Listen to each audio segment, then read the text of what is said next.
World leaders are warning against the IDF's proposed plan for Rafah city.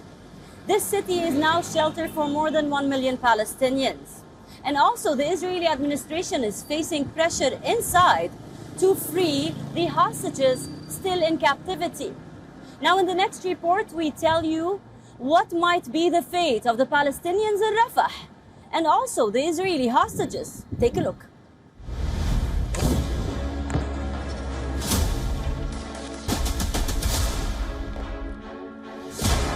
The stakes have never been higher. Israeli tanks are waiting at the Gaza border, and all eyes are on Gaza's Rafah city. The fate of over 1 million Palestinians is at stake. Benjamin Netanyahu has given the Hamas group one last chance to consider a truce deal. Hamas says it is reviewing the deal in a positive spirit. Israeli Prime Minister is facing the heat on multiple fronts. Cracks within his administration are visible. A political dilemma lies at the front of Israeli territory. Will there be a Gaza truce or a Rafah assault? Netanyahu's ministers are rooting for the Rafah operation. If you decide to raise a white flag and cancel the order to occupy Rafah immediately in order to complete the task of destroying Hamas and to restore security to the residents of the south and to the citizens of Israel and to return all our abducted brothers and sisters to their homes, the government headed by you will have no right to exist.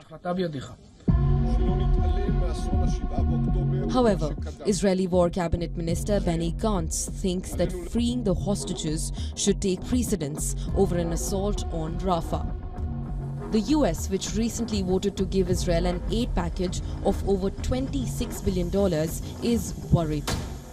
US's top diplomat Antony Blinken has been conducting his shuttle diplomacy in the region since October last year. On his 7th trip to Israel, Blinken warned that the US still opposes IDF's plan for a ground offensive on Rafah. On Rafah itself, look, our position is clear. It hasn't changed. It won't change. We will not support a major military operation in Rafah absent an effective plan to make sure that civilians are not harmed. And no, we've not seen such a plan. A possible ICC arrest warrant against Israeli ministers has also impacted the Israeli administration. The Israeli Prime Minister has called this development a move to paralyze Israelis to defend themselves.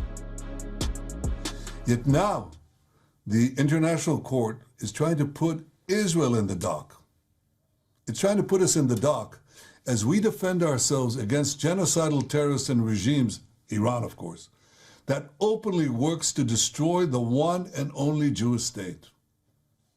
Branding Israel's leaders and soldiers as war criminals will pour jet fuel on the fires of anti-Semitism. Iran, on the other hand, has asked Arab nations to increase pressure on Israelis for a ceasefire. If Israel try to maintain this regime for another 20 or 30 years, which God willing they cannot do, the problem will not be solved. This problem will be solved when Palestine returns to its owners, the Palestinian people. At this point, not only people in West Asia but also student protesters across the globe are calling for a ceasefire. At US's Columbia University, students have occupied the Hamilton Hall as a sign of protest. Students have occupied the building at pivotal moments in American history. On Tuesday, the students renamed the building as Heinz Hall in honor of 6-year-old Hein Rajab, who was killed alongside her family by Israeli forces in Gaza. Tensions between the administration and students over anti-war protests reached a point where police marched into the campus. I'm not scared. I feel that we're witnessing a moment in history, and I'm actually grateful that I'm at Columbia at this moment and at a time when we can report and experience that. US President Joe Biden broke his silence on the raging protests. Taking a neutral stand, Biden said that freedom of speech is respected in the country, but it does not change Washington's West Asia policy.